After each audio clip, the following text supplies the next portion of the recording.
그러면은 오늘이 임시 최고위원회네요.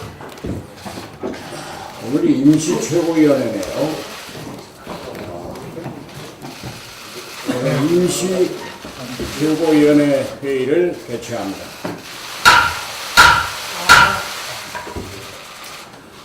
원래 수요일날 정기 최고위원회를 열게 돼 있는데 지난 20일 하태경 최고위원, 이준석 최고위원, 권은희 최고위원의 요구가 있을 때 당대표가 소집 주재한다고 규정되어 있는 바 오늘 그 요구에 따라서 원래 정기 최고위원회로 열리게 돼 있었던 오늘 회의를 임시 최고위원회로 소집을 하게 되었습니다.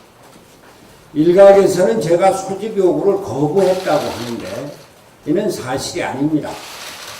최고위원 세 분은 어제 아침 10시에 소집을 요구했지만 당원 당규는 소집 기한을 규정하고 있지 않습니다. 의원총회와 임시전당대회의 소집 요구에만 기한을 정해놓고 있습니다. 그리고 최고회의 소집 및 주재권은 당 대표에게 있습니다. 당 대표가 소집을 하지 않은 임시 최고위원회에 당 대표가 출석하지 않았다고 하는 것은 잘못입니다. 저는 당 대표로서 세 분 최고위원회 소집 요구에 따라 오늘 임시 최고위원회를 소집하게 된 것입니다. 다음으로 최고위원 세 분이 논의 및 의결을 요구한 5개 안건에 대하여 당 대표이자 최고위원회 의장 자격으로서 저의 입장을 말씀드리겠습니다. 먼저 지명직 최고위원 2인에 대한 임명철회권과 또 마찬가지 이유로 제안한 정책위 의장, 사무총장 임명철회권 그리고 당헌 유권 해석권 등은 이미 지난 2일 하태경 최고위원께서 이와 관련해서 법원에 소송을 제기한 것으로 알고 있습니다. 지금 법원에서 소송이 진행되고 있어서 물론 저는 당내의 정치적인 행위를 법정으로 가져가는 것은 결코 바람스럽지 않다 이런 말씀을 이미 드린 바 있습니다만 여하튼 지금으로서는 법원의 판결을 기다리고 있는 상황에서 논의의 실익이 없는 안건들로 판단이 됩니다. 다음으로 4월 3일 고선 당시 연구원 여론조사 관련 당내 특별조사위원회 설치권은 이미 지난 20일 제98차 최고위원회에서 당내 독립기구인 당무감사위원회에 당무감사를 요구한 만큼 감사 결과를 지켜보도록 하겠습니다. 그 이전에 사무총장 주재로 조사가 한 차례 이루어진 사항인데 추후 당무감사위원회 감사 결과에 따라 후속 조치를 취하겠습니다. 또한 박지원 의원의 발언에 대한 당내 신상조사의 설치권에 대해서 저는 이미 사실 무근이라고 분명하게 말씀드린 바 있습니다. 발언의 사실 여부에 대해 우리 당이 타당의 의원인 박지원 의원을 조사하는 것도 불가능한 일일 뿐더러 정치인의 발언을 최고위원회에서 일일이 문제 삼는 것이 바람직하지도 않을 것입니다. 따라서 세 분의 최고위원이 상정을 요구한 5개 안건에 대해서는 상정하지 않도록 하겠습니다. 오늘 최고회의가 열린 만큼 한 가지만 더 말씀드리겠습니다. 매일같이 우리 경제에 안 좋은 소식이 하나씩 더해갑니다.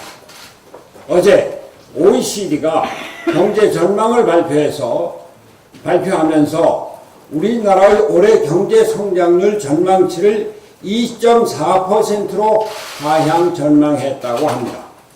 OECD는 지난해 11월 올해 전망치를 2.8%로 예상했는데 3월에 2.6%로 낮추더니 두 달 만에 또 0.2%를 내린 것입니다.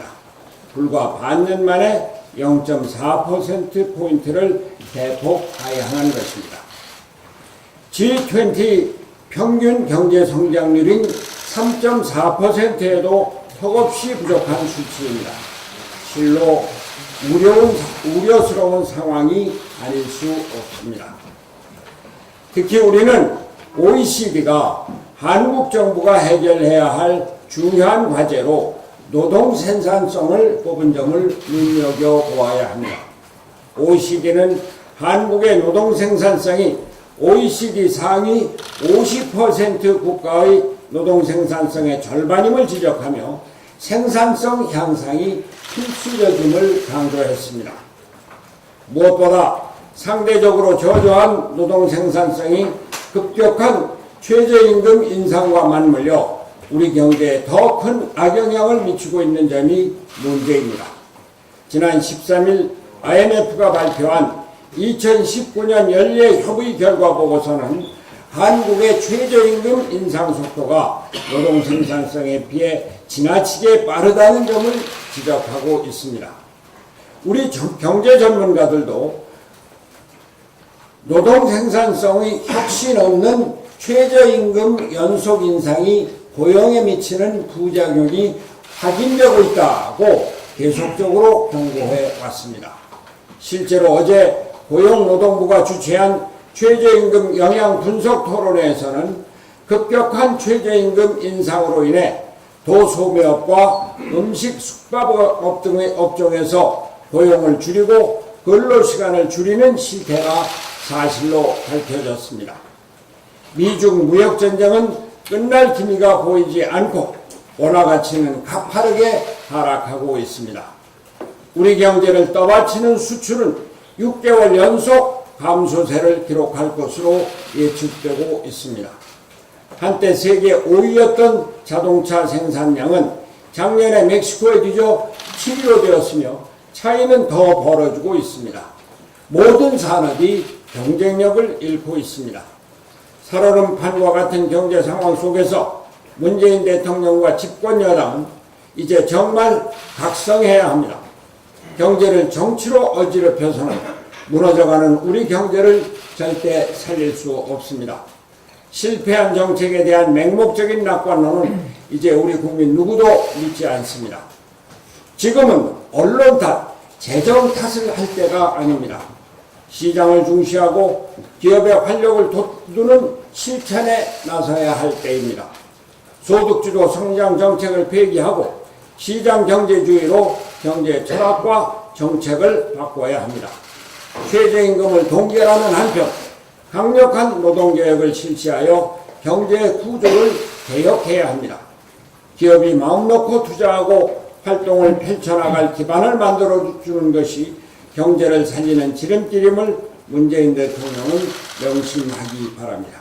이상입니다.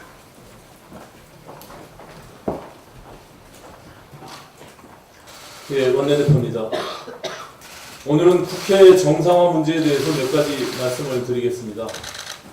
엊그제 아시는 바와 같이 교섭단체 원내대표 회동이 있었습니다. 바른미래당이 주도적으로 회동을 제안하고 자리를 마련했기 때문에 저의 개인적인 바람은 그 자리에서 국회 정상화가 전격 타결되는 것이었습니다.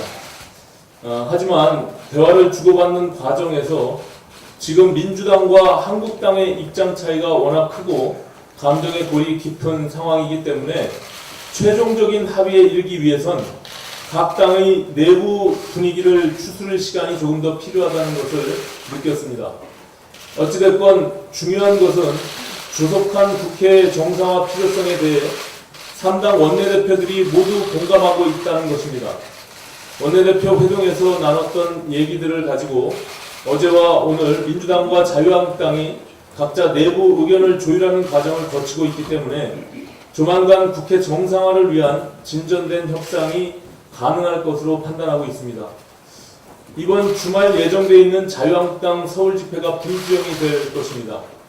자유한국당 입장에서도 할 만큼 한 것이니까 출구 전략을 모색하지 않을 수 없을 것입니다.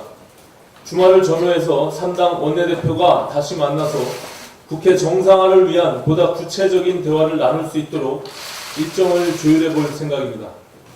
아울러 지금 국회 파행과 함께 중단되어 버린 원내대표 정례회동을 적극적으로 부활시킬 필요성이 있습니다. 다음 원내대표 회동에서 교섭단체 원내대표 정례화를 공식적으로 제안해서 상시적이고 안정적인 국회 운영의 계기를 만들어 나가도록 하겠습니다.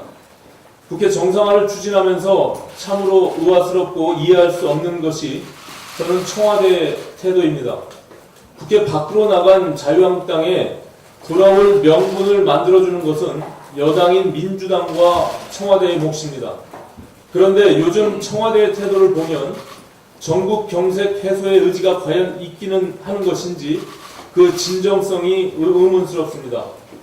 어제 문재인 대통령은 청와대 수석 보좌관 회의에서 추경안 심의 처리를 또다시 국회에 주문했습니다. 최근 한 달 동안 무려 6번째 추경안 심의 요청입니다. 그러면서 국회 파행 장기화로 정부의 추경안 시정연설 기회조차 주어지지 않고 있다, 이렇게 개탄을 하고 있습니다. 대통령의 이런 태도는 정말 무책임하고 답답한 상황 인식이라고 지적하지 않을 수가 없습니다. 국회를 열어야 추경안 심의를 하든 말든 할 것이 아니겠습니까? 강 건너 불구경하듯 개탄하고 촉구만 할 일이 아니라 적극적으로 야당에게 손을 내밀고 달래야 합니다. 여야 대치가 심각한 상황에서 막힌 정국을 풀어내는 것 또한 당연히 청와대가 감당해야 할 몫입니다. 문재인 대통령은 지금 여야 5당 대표를 함께 만나는 여야정 협의체 재개를 고집하고 있는데 그것은 국회가 정상화되고 추후에도 늦지 않습니다. 문재인 대통령께서 전국 정상화를 진심으로 바란다면 바른미래당이 제안한 1:1 연쇄 영수회담을 받아줘야 합니다. 북한의 김정은 위원장과는 1:1로 그렇게 잘 만나면서 왜 야당 대표들과 개별 회동을 주저하는지 이해가 되지 않습니다. 지금 막힌 정국을 풀 수 있는 방법은 여야정 협의체가 아니라 1:1 연쇄 영수회담이라는 것을 다시 한번 분명히 말씀드립니다.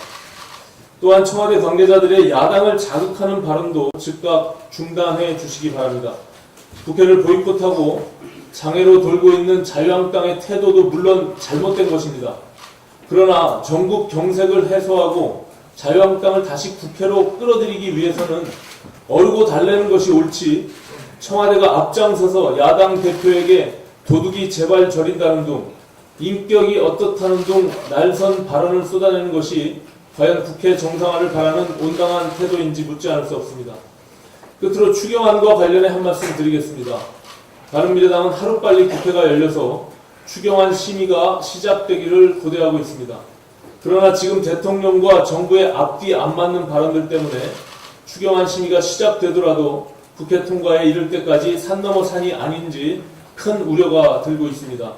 얼마 전 문재인 대통령은 경제가 잘 되고 있다는 발언으로 평지 풍파를 일으킨 적이 있습니다. 그런데 이번에는 국민들 사이에 경제에 대한 걱정이 많고 경제 활력을 불어넣어야 하니 추경안이 하루빨리 처리돼야 한다고 주장하고 있습니다. 이렇게 전혀 다른 이야기를 하고 있으니 대통령과 정부의 말을 야당이 어찌 믿을 수가 있겠습니까? 문재인 대통령은 추경안을 빨리 처리해달라고 국회를 압박할 일이 아니라 어려운 경제 현실과 대실패로 가고 있는 현 정부의 경제정책을 솔직하게 인정하고 야당의 협조를 구하는 것이 보다 성숙한 태도이며 실제로 경제를 살리는 길이라는 것을 인식해야 할 것입니다. 이상입니다.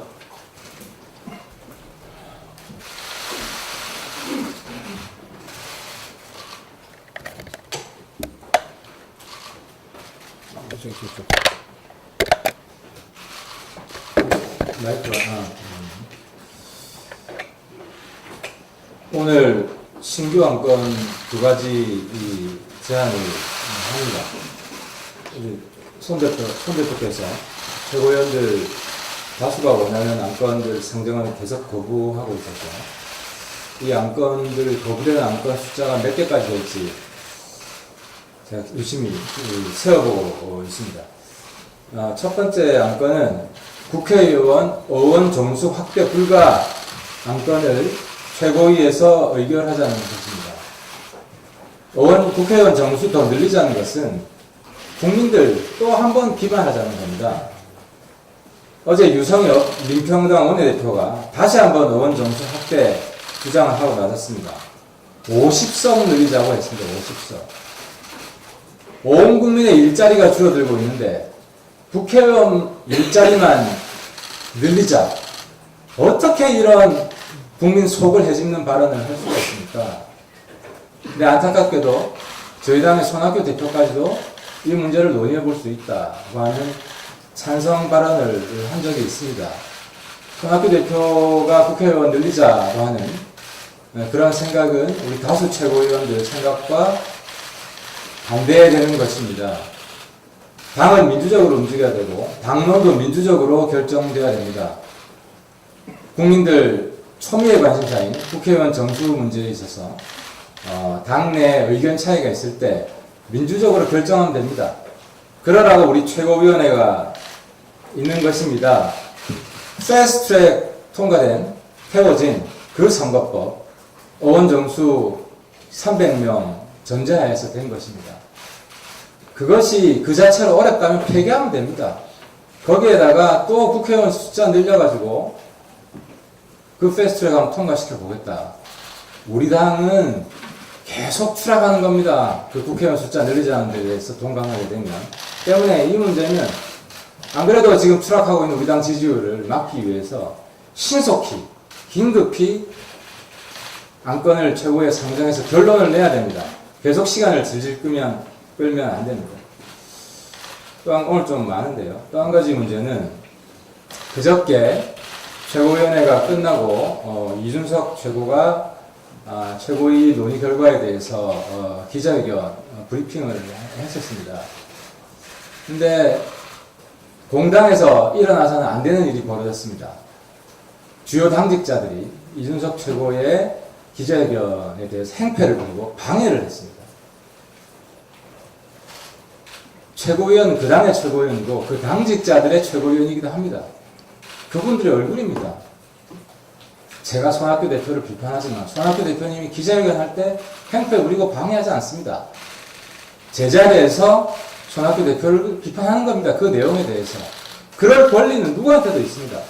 그래서 손 대표께서도 손 대표 사퇴를 요구한 정직 당직자들 면직시켰다가 해임했다가 다시 다 복귀시킨 것입니다. 그 잘못을 인정한 겁니다. 하태경 비판해도 됩니다. 하지만 이 하태경이 발언할 때 발언할 권한을 뺏으면 안 됩니다. 그 발언을 방해해서는 안 됩니다. 그건 충격적인 해당행위이고 그래서 그 방해자들, 이준석 최고 기자회견 방해자들 엄중히 조치해야 됩니다. 그리고 그 당시에 그 행패를 주도한 임원경 사무부총장은 손학규 대표께서 유일하게 내 사람 심은 사람이다 라고 한 사람입니다. 그분이 원래는 탈당을 해서 우리 당에서 당직을 맡을 자격이 없는데 손학규 대표께서 너무 아끼신다고 해서 저한테 이 사람 들어오는 걸 받아달라. 저는 원칙상 안 됩니다. 해서 당시에 제가 임원경 사무부총장 복당 반대하느라고 아마 한 2주간 최고위원회를 거부한 적이 있습니다. 그럴 정도로 막았는데도 손 대표께서 이 사람 복당시켜야 된다. 사무부총장 시켜야 된다고 한 사람입니다. 그 사람이 바로 이준석 최고 기자회견을 앞장서서 방해한 사람입니다. 물론 지금 사무부총장 물러나긴 했습니다만은 출당시켜야 됩니다. 그리고 그 이준석 최고 기자회견 방해 사건 배후에 누가 있는지도 철저히 조사해야 됩니다. 우리 당내에서 갈등은 페어플레이로 풀어야 됩니다. 민주적으로 풀어야 됩니다. 그런 식으로 깡패처럼 풀면 안 됩니다.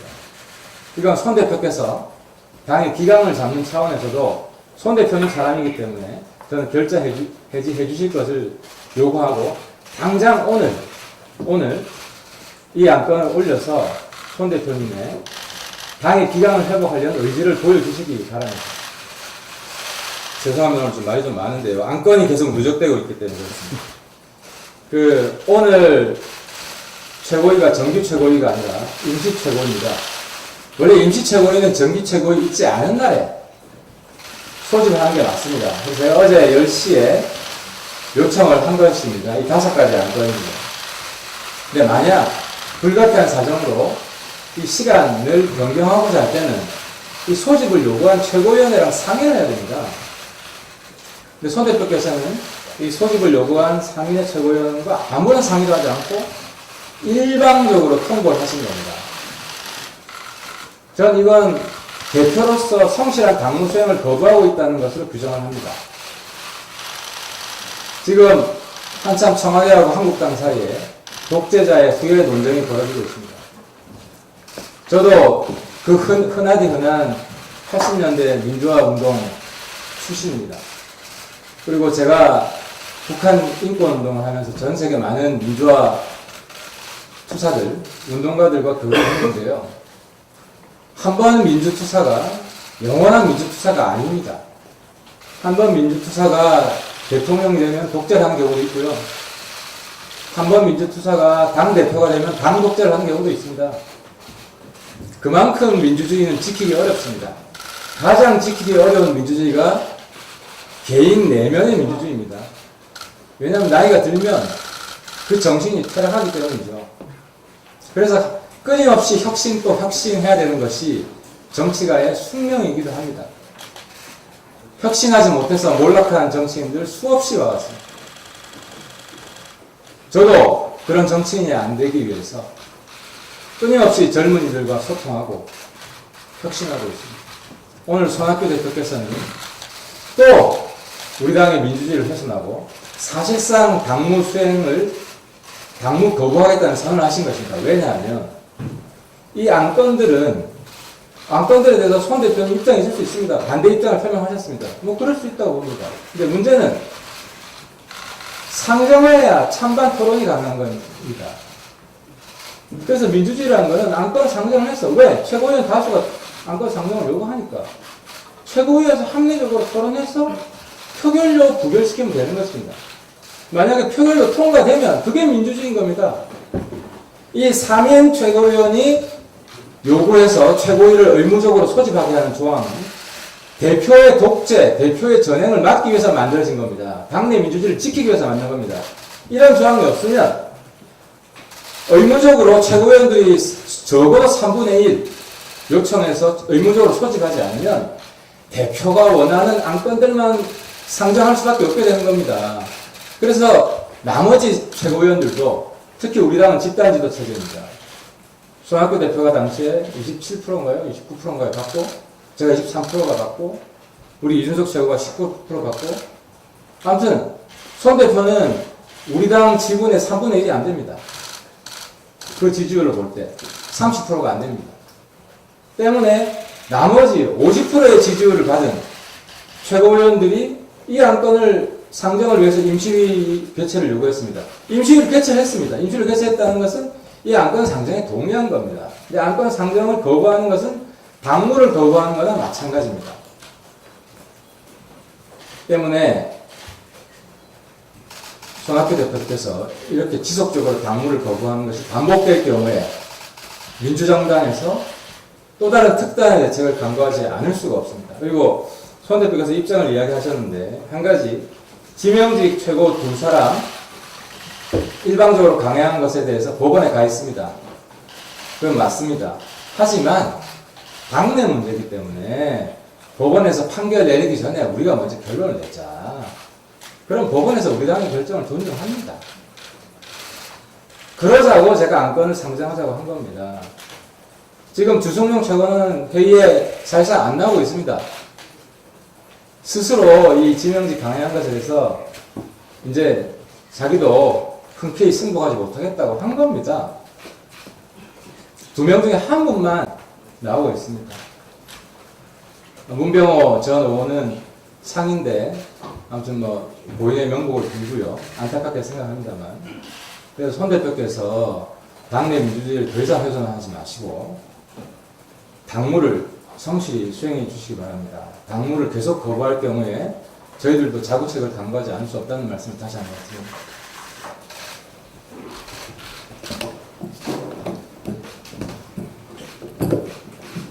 네, 오늘도 바른미래당의 당원 당규는 누더기가 되어갑니다. 국회의원이 법안을 제출하면은 정해진 절차를 따랐을 때 국회의장은 상정 권한을 대행할 뿐이지 마음대로 상정할 법안과 상정하지 않을 법안을 판단해서 올리지 못합니다. 당원당규에 송환학기 대표님께서 상정 거부 가능한 상황에 대한 규정이 단 하나의 항이라도 있다면 근거를 제시해 주십시오. 당무위원회 규정에는 있습니다. 최고위원회 규정에는 없습니다. 그리고 오늘 바른미래연구원 홍경준 원장은 실시되지 않은 여론조사에 대해 비용이 집행된 바 있다는 의혹사항에 대해서 실제로 그 진실임을 확인해 주었습니다.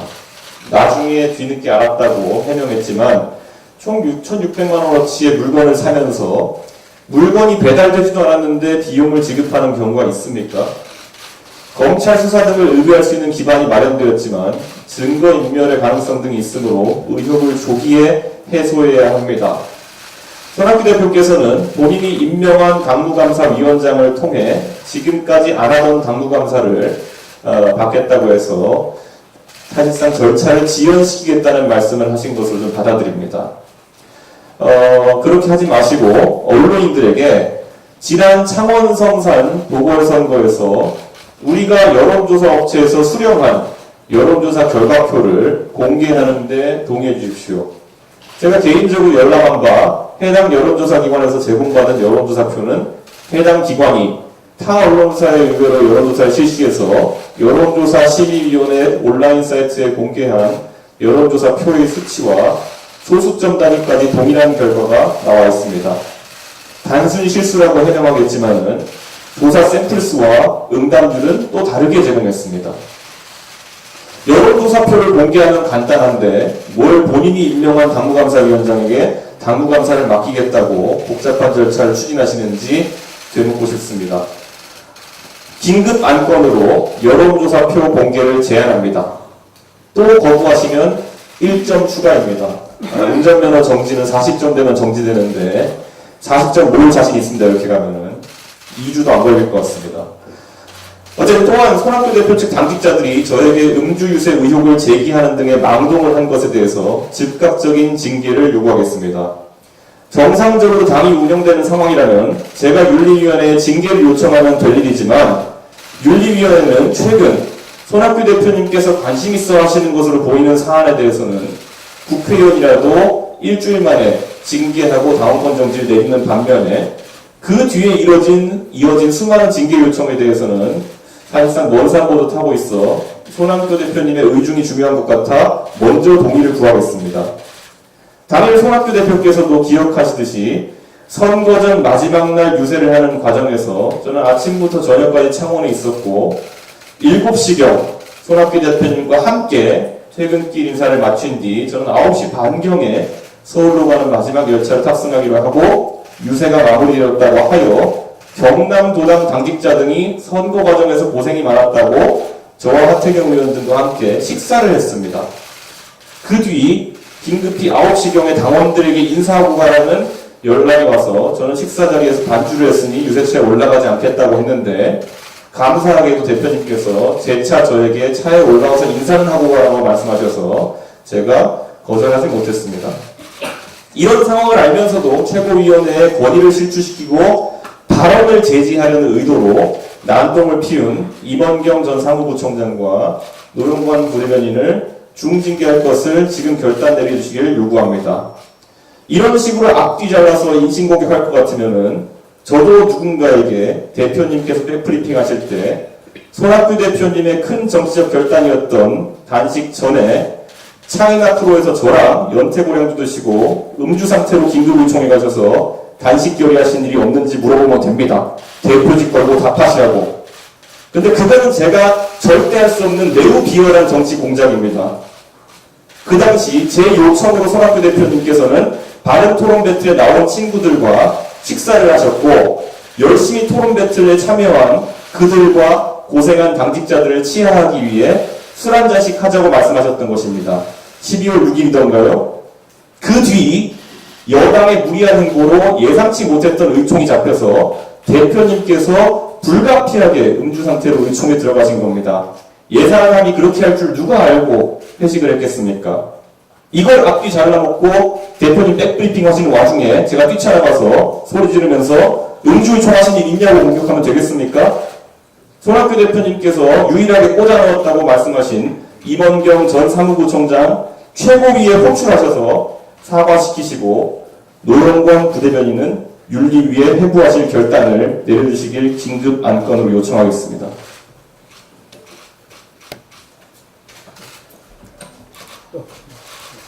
저희들은 당헌 제32조에 의거하여 어제 오전 10시 긴급 최고위원회 개최를 요청했습니다.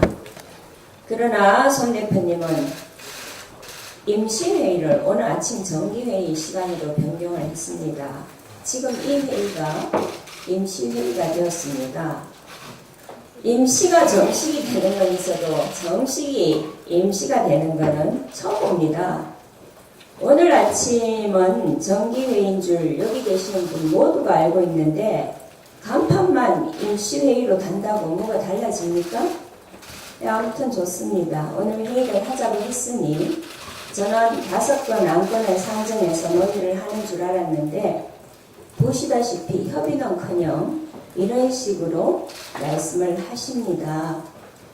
어제 회의를 해서 협의를 해보고 안 되면 오늘 아침 발언에서 이렇게 말씀하셔도 좋지 않았을까 생각을 합니다. 국회의원의 집단 행위 중에 가장 바람직한 방법은 회의체를 통한 협의입니다. 그런데 최고위에서 협의라는 이 문구를 우리 당헌에 이렇게만 돼 있기 때문에 좀 명쾌하게 정의를 하자는데 이것도 안건으로 처리를 못한다? 정말 의도가 의심스럽습니다. 내 마음대로 해석하고 내 마음대로 결정해서 운영하겠다는 겁니까? 이 부분에 대해서는 앞으로 누가 하더라도 분명히 정의를 할 필요가 있는 부분이기 때문에 저희가 요구를 하는 겁니다. 그리고 저는 국회의원의 개인적인 정치 행위 중에 하나가 발언이라고 생각합니다. 박지원 의원님의 정치적 행위인 발언에 대해서 우리 당과 당 대표에 영향 있는 발언에 대해서 우리 당이 언급을 안 한다는 것은 이상하지 않습니까? 대표님이 우리 당을 흔들려고 하는 것이라고 말씀하셨습니다. 그래서 저희들이 조사위를 설치하든지 아니면은 당의 이름으로 고발을 하자는 겁니다. 그런데 이것도 저것도 다 하지 말자니 우리는 어떤 정치 행위를 해야 하는 것입니까? 바른미래당이 이렇게 타당에 대해서 무력하고 약합니까? 대표님은 이 부분에 대해서 다시 한번 생각해 주시기를 바랍니다. 정책위의장 최일입니다. 중소 중견기업이 대기업에 비해 경제 생태계에서 상대적으로 약자일 수 있습니다. 그러나 중소 중견기업의 기업주는 사회적 약자가 아닙니다. 오히려 주식가치가 수백억 원에 이르는 기업주는 부유한 기득권이지 보호 대상이 아닙니다. 즉 기업과 기업주는 명확히 구분되어야 합니다.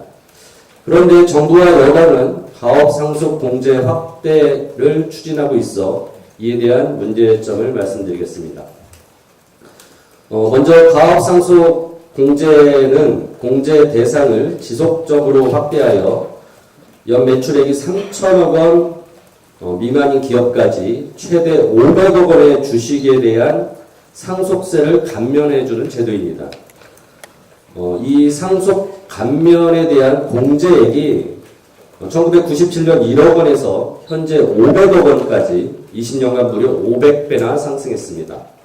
그럼에도 불구하고 정부 여당은 대상 기업의 매출액 규모를 3천억 원에서 5천억 원으로 대폭 확대하고 사후관리 기관과 요건을 완화하려고 하고 있습니다. 하지만 2014년에서 2017년 4년간의 가업 상속 공제를 적용받은 기업은 약 300개 기업밖에 되지 않으며 따라서 가업 상속 공제 대상 기업을 확대하는 것은 더 많은 소수의 고액 자산가를 위한 특별법을 만드는 것이나 마찬가지입니다. 우리 헌법 11조 제2항은 어떤 형태의 사회적 특수 계급을 창설할 수 없다고 되어 있습니다. 수백억 원의 상속 재산에 상속세를 물리지 않는다면 이는 부의 세습을 인정하는 특수 계급을 창설하는 것이나 마찬가지입니다. 둘째로 10년의 사회관리 기간이 길고 요건이 까다로워 기간과 요건을 완화하자는 것은 명문 장수 기업의 육성을 위한 입법 취지와 상반되는 것입니다. 가업 상속 제도가 가업의 영속성을 장려하기 위한 것이라면 10년이 아니라 그 이상이 유지될 수 있도록 하는 기업을 에게 혜택을 주도록 하고, 그렇다면 오히려 사회관리 기간을 더 연장하고 요건을 더 강화해야 합니다. 또한 가업상속 공제 등 문재인 정부가 추진하는 정책과도 역행합니다. 가업상속 공제제도는 자녀에게 경영권 승계를 인정하는 것으로 현재 정부 여당의 공정경제 정책 기조와도 맞지 않습니다. 그리고 문재인 정부는 포용적 사회적 보장체계를 구축하고 이를 위해 재정 확대 정책을 펴나가고 있습니다. 이를 위해서는 반드시 재정이 수반되어야 합니다.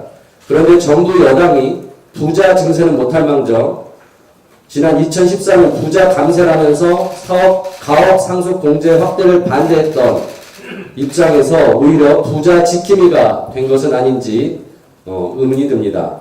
다시 한번 정부와 여당은 가업 상속 공제제도 확대 방침에 대해서 제고해 주시기 바랍니다. 추경에 대해서 한 말씀 드리겠습니다. 정부는 이번 추경 예산안에 5G 상용화의 초기 수요 창출 및 시장 선점을 위해 기술 개발, 융합 콘텐츠 개발 및 제작 인프라 조성을 위한 예산으로 425억 원을 요구했습니다. 먼저 이 사업이 국가재정법 89조 추경 경정 예산안의 편성의 조건인 경기 침체, 대량 실업, 남북관계 변화, 경제 경역과 같은 대내의 여건에 중대한 변화가 발생하였거나 발생할 우려가 있는 경우로 볼 수 있는지 묻지 않을 수 없습니다. 저는 어느 경우에도 해당되지 않다고 생각합니다. 또한 5G 선점을 위한 기술 개발과 융합 콘텐츠 개발 사업은 정부가 예산으로 할 일이 아니라 대기업이 통신사가 해야 할 일입니다. 물론 정부가 중소기업 등에 예산을 지원할 수는 있지만 이 또한 추경 편성을 할 만큼 시급성이 요하지 않는다는 점에서 이번 사업은 추경에서 반드시 전액 삭감되어야 된다고 생각합니다. 문재인 정부는 정부가 해야 할 일과 기업이 해야 할 일을 구분하지 못하고 있습니다. 바른미래당은 불필요한 예산은 반드시 삭감하고 지출 보조 조정을 통해 재정 건전성과 예산 효율성을 높이겠다라는 점을 말씀드립니다. 이상입니다. 공개 발언 더 하실 분 있습니다. 우리 최도자 의원이 수석 대변인으로 처음 참석하는데 인사 말씀.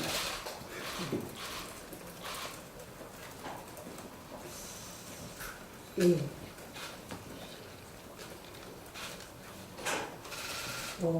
수석 대변인은 국민과 소통하는 그러한 중요한 선거라고 생각합니다.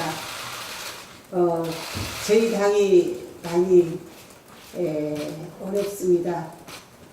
그러나 믿습니다. 슬기롭게 잘 헤쳐나가리라 생각합니다. 저는 주어진 책무에 최선을 다하겠습니다. 그리고 국민께 더 귀 기울이고 언론 여러분과 더 소통하면서 더 열심히 수석 대변인 역할을 하겠습니다. 감사합니다. 잠깐만요. 최도자 의원 축하드립니다. 저희들이 손 대표님한테 드리고 싶은 말씀인데, 손 대표님 인사라고 해서 모두 다 반대하지 않습니다. 손 대표님 말씀하시는 어떤 정책이라고 해서 모두 다 반대하는 것이 아닙니다. 우리가 정책위의장, 사무총장은 인정할 수 없지만 최도자 의원님 수석 대변인 임명하신 건 잘하신 것이고, 우리가 축하드리는 게 저는 맞다고 생각하고, 그래서 충분히 건설적인 논의가 가능하다 하는 말씀을 드리고, 그리고 그랬을 때 우리의 주장, 우리의 안건도 손 대표님이 무조건 좀 거부하는 자세를 보이고 있는데, 안건 상정조차도 거부하는. 그래서 조금 제보해 주시라. 손 대표님도 우리 의견에 반대할 수 있고, 저희들도 반대할 수 있고, 또 찬성할 수도 있고, 찬성할 수도 있고, 이렇게 되는 과정 속에서 당이 정상화의 길로 가지 않겠느냐. 그래서 대표님의 태도 변화를 다시 한번 제가 촉구를 드립니다. 대표님, 저에게도 발언권을 주시면 감사하겠습니다. 몇 가지만 말씀드리겠습니다.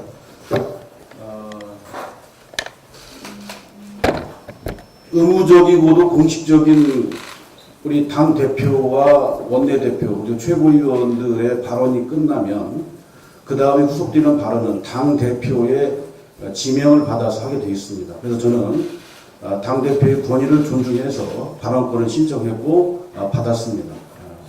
존경하는 하태경 최고위원께서 다음부터 발언하실 때는 그렇게 해주시면 대단히 감사하겠다는 것 말씀을 드리고요. 공이 받았어요. 몇 가지만 말씀드리겠습니다. 작은 소리를 그래 죄송합니다.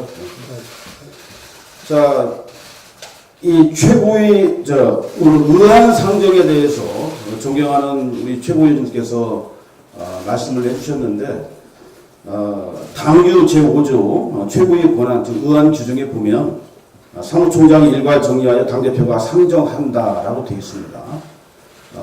당대표가 상정하게 되어 있는데 이것을 거꾸로 바이스 버사 다시 얘기하면 상정 안 할 수도 있어요. 당대표 권한입니다. 의무 규정이 아닙니다. 그에 대해서 당원 당규의 자의적 해석을 좀 중지해 주시면 대단히 감사하겠다는 그 말씀을 드리고, 그 다음에 정례회 임시회 규정을 말씀을 해주셨는데요. 당헌 제32조 소집과 의결 정중수 규정, 그리고 당규 제7조 최고의 소집 규정에 보면 아주 명징하게 구분이 되어 있습니다. 정례회의와 임시회의 이렇게 되어 있고요. 정례회의는 주 1회 이상 소집하게 되어 있기 때문에 오늘 우리 존경하는 최고위원들이 주장하시고 요구하신 대로 임시 최고위원회로 돌린 겁니다. 그리고 금요일날 최고위 안 할 수도 있어요. 주 1회 이상만 하면 되기 때문에 당원 당규 위반이 아니라는 것 분명하게 말씀을 드리고, 또 최고위원회는 의총과 임시전당대회를 제외하고는 날짜를 특정할 수 없습니다. 하지 않습니다. 당원 당규에 명시되어 있습니다. 그렇기 때문에 내일 해도 되고요. 토요일 날 해도 됩니다. 그러니까 그런 점에 대해서 본선과 오해가 없으시기를 간절히 바라고 있습니다. 그리고 세 번째 당무감사위원회 말씀하셨는데, 당무감사는 역시 당원 당규에 정해진 당의 독립기구입니다. 독립기구. 저는 주대한 당무감사위원장과 당무감사위원, 여기 이 중에도 한 분 계십니다만은 그 독립적인 그런 입장, 그리고 불편부당하게 당무를 수행하겠다는 그 입장 인정하고 존중합니다. 맡기면 됩니다. 거기서 문제가 발생하면 징계하고 또 필요에 따라서 형사 고발도 하게 되면 됩니다. 왜 우리 존경하는 최고위원들께서 당의 공식기구, 그것도 독립된 기구를 무시하시는지 이해를 못하겠다 하는 말씀을 드리고요. 그 다음에 우리 존경하는 하태경 최고위원님, 이준석 최고위원님, 권은 최고위원님 애당 열정 저는 높이 평가하고 존경합니다. 그렇지만 아무리 공식 석상에 서지만 어떤 손 대표님의 정책과 어떤 비전과 어떤 상황에 대해서 신랄하게 공격하고 비판하는 것 또한 좋습니다. 인정합니다. 그렇게 하셔야죠. 이게 민주정당의 바람직한 모습 아니겠습니까? 국민들께도 보여드리고요. 가감없이. 그렇지만 우리 하태경 최고위원께서 지금 말씀 도중에 죄송합니다. 제가 직접 검역을 해서 연세가 좀 들어가시면서 어떻든 이건 제가 볼 때는 우리 어르신들이 듣기에는 굉장히 불편한 발언이다 해서 그 점에 대해서는 제가 유감을 좀 표명하는 바이고요.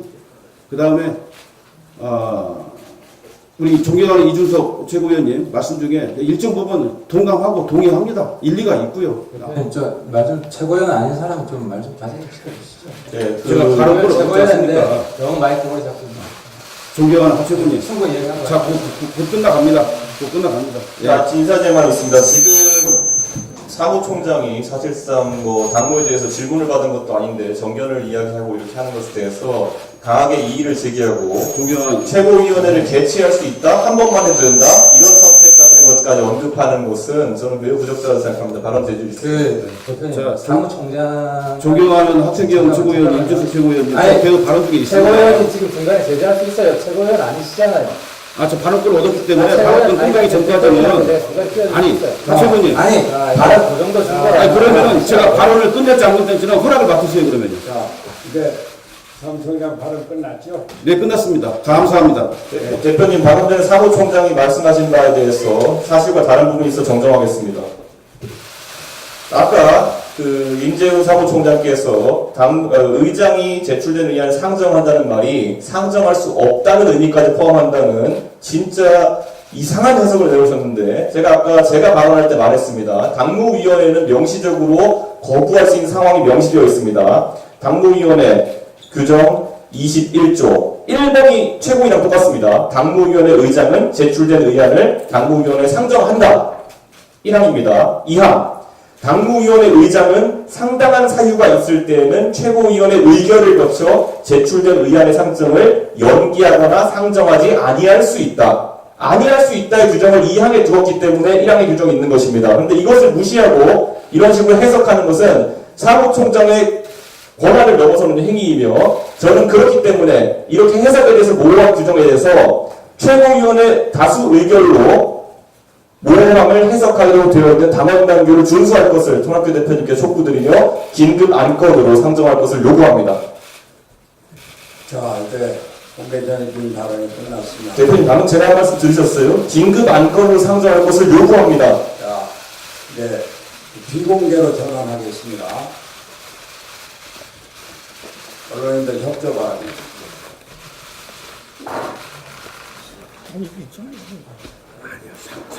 아니할 수 있다가 안 상정한다고 있잖아요. 이걸 어떻게 해석하세요? 상정한다면 상정 안 할 수 있는 거예요. 자, 상정한다. 상정하지 아니할 수 있다. 언론에 나가신다며. 아니, 공개 발언했을 때 정말 언론인가 있었잖아 하는데, 그래서 이걸 왜 두 개를 좀 이항을 공개 발언 하셨잖아 지금. 이제 좀 이어주시죠.